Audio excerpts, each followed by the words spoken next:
ଗଞ୍ଜାମ ଛେଳି ଉପରେ କିଛି ଜାଣିବାକୁ ଚାହୁଁଛନ୍ତି ବା କିଣିବାକୁ ଚାହୁଁଛନ୍ତି ବା ତାକୁ ପୋଷିକି ରଖି କିଛି ଫାର୍ମ ବନାଇବାକୁ ଚାହୁଁଛନ୍ତି ତ ଡିଟେଲ୍ସ ଭାବରେ ଭିଡ଼ିଓଟିକୁ ଦେଖନ୍ତୁ।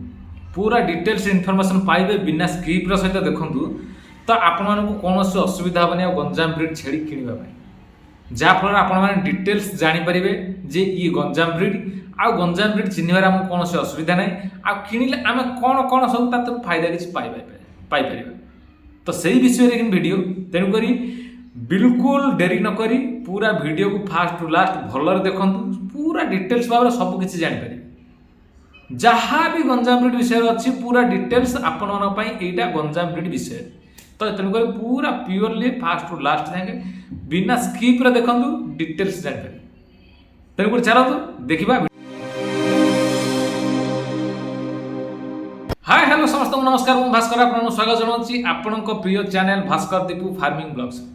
समस्त अनुरोध चैनल को बहुत भल सपोर्ट रखी था भल पाइबा दे था सहित बेसिकांश सब्सक्राइब आ शेयर बहुत मात्रा कर लाइक देवा भूलतु ना। तेणुक आम आज डिस्कसन करवा कौन से गंजाम ब्रिड विषय। गंजाम ब्रिड कौन, केमिति किनिबा, केते दाम रे बिक्री करबा, तांकर बजार मूल्य कौन रोचे, किभली आम टीकाकरण करवा, तांको को व्यवस्था रखिबा, डिटेल्स जानिबा। चलत फास्ट जानि नबा जो गंजाम ब्रिड अछंती तांको विषय रे किछि तथ्य जानिबा। फास्ट तथ्य कौन जानिबा जे गंजाम ब्रिड उत्पत्ति कोठु। गंजाम ब्रिड बेसिकली आम आपन कहि रखुछु उत्पत्ति होउछि कौन गंजाम अंचल रू बोली सब लोक जानछन। तेणुकर तांको गंजाम ब्रिड मध्ये कहउछन छेली। ताको किछि लोक मध्ये लंका छेली कहउछन, किछि लोक मध्ये दक्षिणी छेली कहउछन। तेणुकर ता विषय गोटे कम्बिनेसन तांकर पार्थक्य जहाँ किसी से रहुनी सामंजस्य कि देखा गंजाम ब्रिड प्रायतः सामान रोचे से छेली काटागोरी जो मैंने अच्छा। आउ ये बेसिकली आम कही रखुचु ये मध्य आंध्रा ब्रिड। ये आंध्रार किसी ब्रिड ही क्रमानुक्रमे, कारण आमर गंजाम आउ आंध्र प्रायतः बॉर्डर पाखापाखि रोचे सबकिछ। तेणुकर से प्रजाति से पाखापाखि प्रजाति। तेणुकर से गंजाम रही जाइछन्ति कंटिन्यू।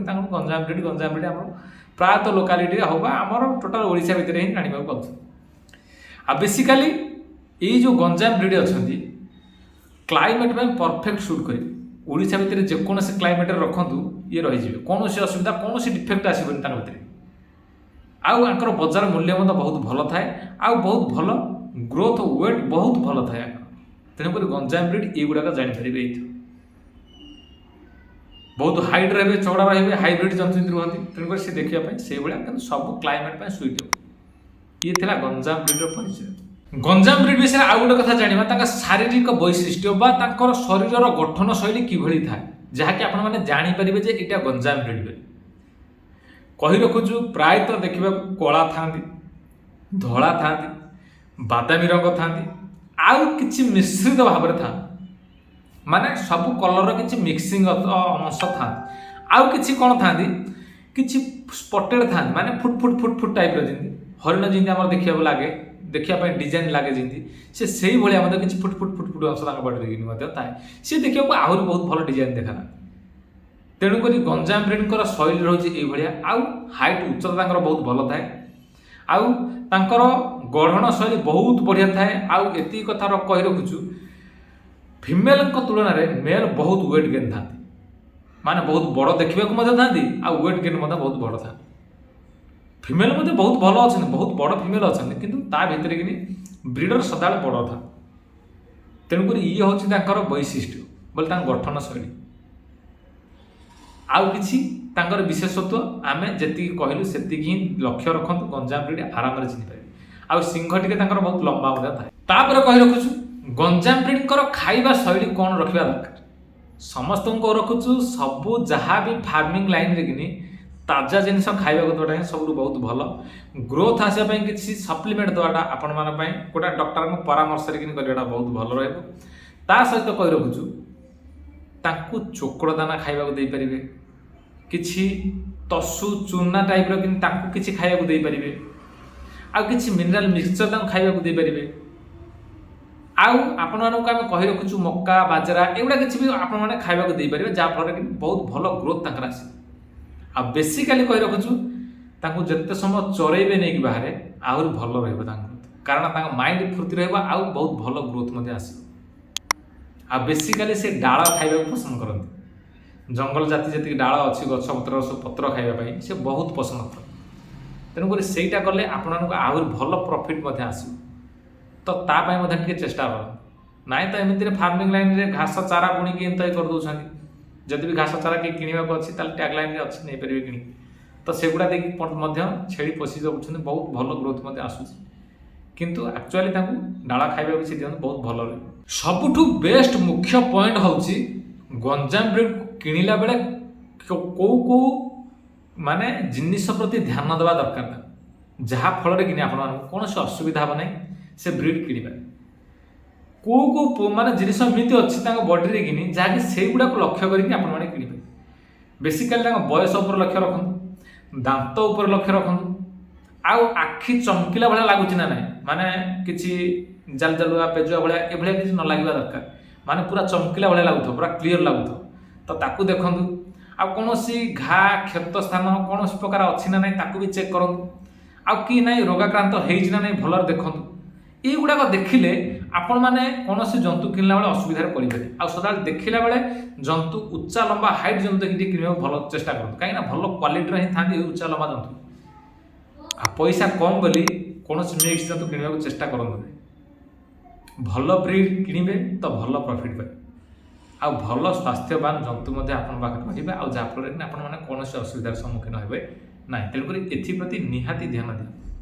ଆଉ ତାଙ୍କୁ ରଖିବା ପାଳନ କରିବା ପଦ୍ଧତି ବେସିକାଲି ଆମେ କହୁଛୁ ପରିଷ୍କାର ସ୍ଥାନ ବା ଶୁଖିଲା ସ୍ଥାନ ନିହାତି ରଖନ୍ତୁ। ସବୁ ଭିଡ଼ିଓରେ ଆମେ ମଧ୍ୟ କହିଛୁ, ଆମେ ଆଗରୁ ମଧ୍ୟ ତାଙ୍କୁ ପରିଷ୍କାର ଶୁଖିଲା ସ୍ଥାନ ଆଉ ପବନର ଆଦାନ ମାନେ ଚଳପ୍ରଚଳ ଭଲରେ ହେଉଥିବା ଜାଗା, ସେଇଟା ତ ପାଇଁ ବହୁତ ସୁଇଟେବୁଲ୍। ସଫା ପାଣି ନିହାତି ଆବଶ୍ୟକ, ସଦାବେଳେ ଉପଲବ୍ଧ ରଖନ୍ତୁ ସଫା ପାଣି, ଯାହାଫଳରେ କି ଆପଣଙ୍କୁ ବହୁତ ଭଲ ପ୍ରଫିଟ୍ ଆସିବ, ଜନ୍ତୁ ବହୁତ ଭଲ ହେଲ୍ଦି ରହିବା ଆଉ ବହୁତ ଭଲ ସ୍ୱାସ୍ଥ୍ୟବାନ ମଧ୍ୟ ରହିବ। ସମସ୍ତଙ୍କୁ କହି ରଖୁଛୁ। ଆଉ ସଦାବେଳେ କୌଣସି ଅନାବଶ୍ୟକ ଜିନିଷ ସେ ପାଖାପାଖିରେ ଜମା ରଖନ୍ତୁ ନାହିଁ, ଯାହାଫଳରେ କି କୌଣସି ମଶା ମାଛି ଜନ୍ମିବାର ମାନେ ତାଙ୍କୁ ସେ ଜାଗା ହିଁ ଠିକ୍ ରହିବ ବୋଲି।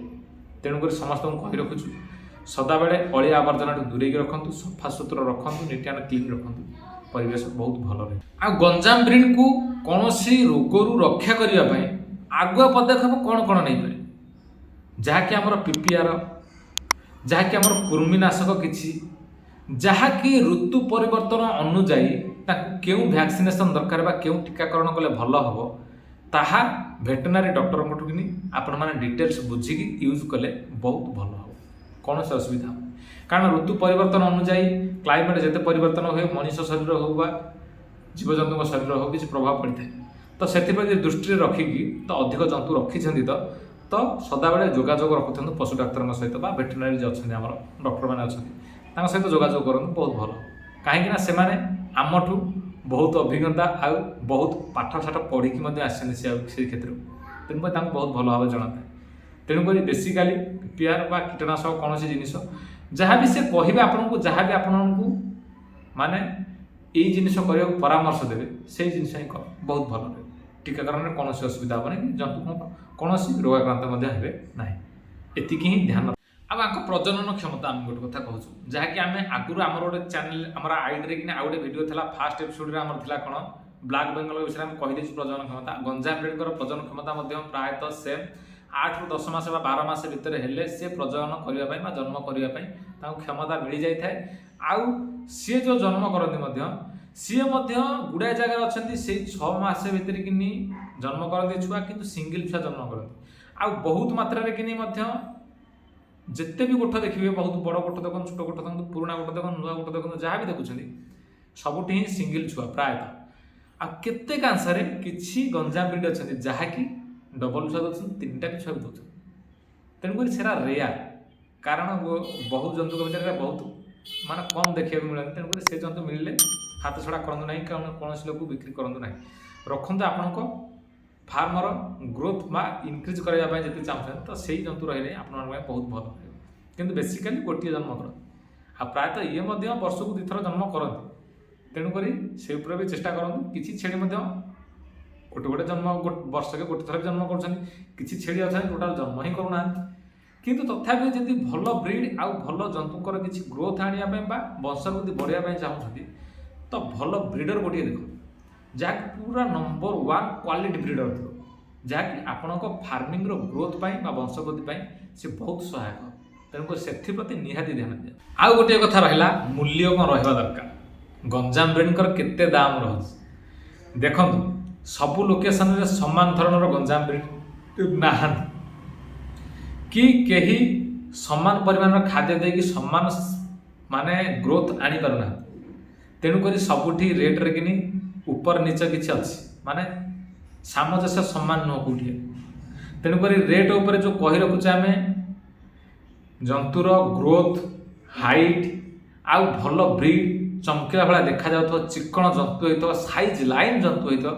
ता रेट सदा बेला हाई रहिबो ग्रोथ भल नथिबा साइज सुंदर लाइन नथिबा गेड़ा जंतु थिबा से जंतुर रेट केतेले हेले हाई रहिबो नाही सदाळे एथि प्रति निहात दृष्टि रखो गोटे गोठ भीतर जाकि जदि भल जिनिसटा बाछिबे ताले से निहाती रेट रहे तेणुक से ध्यान दिखाते तेणुक ये माने हाँ यहाँ तो एतिक रेट गंजाम ब्रीड माने एतिक रेट सेरा किसी फिक्स ना कौन सी जंतुकर फिक्स ना से चाषी उपर निर्भर करे आम उपर नुह तेणुक जो लोकेशन को जाती एक्चुअली बजार मूल्य 2-4टा जगह आगे बुझंतु केते रेट रोचे से अनुजाई कंपारिजन रे जंतु किना चेष्टा कर जहाँकि आपण बहुत भल हम कारण बजार मूल्य यदि आप न जाणिकी डायरेक्ट जाकि जंतु कि चढ़ा रेट रे कि तो सहीटा आपण निर्भर करे लस खाइबे कि लाभ खाइबे तेणुक से कौन भी लालसा रखु ना जंतु भल अच्छा तो पैसा देकी ने भल हम तो ताल नहीं जाओ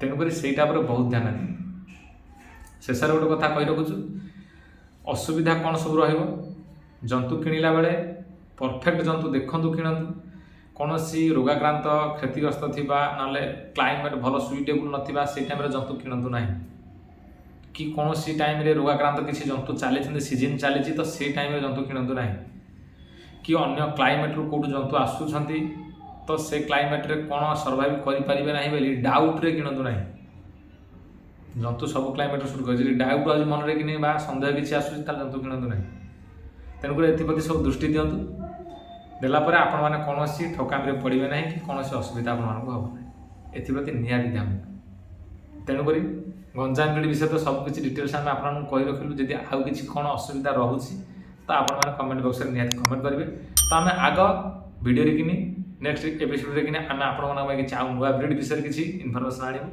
से पर्यंत रोचु जय जगन्नाथ।